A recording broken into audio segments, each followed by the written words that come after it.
And you will notice, diya sa social media, ala, hanok na yun nilang tanang mga end time, sa mga hitabo.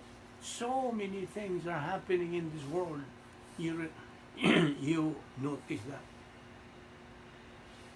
Imagine, there was 9 point something intensity earthquake in one of the, I forgot the place. Unsa pa? Volcanoes are erupting. Airplanes, crashes of airplanes. Anan? Nagkagrabe na. Look around. These are happening. All these are happening. That's why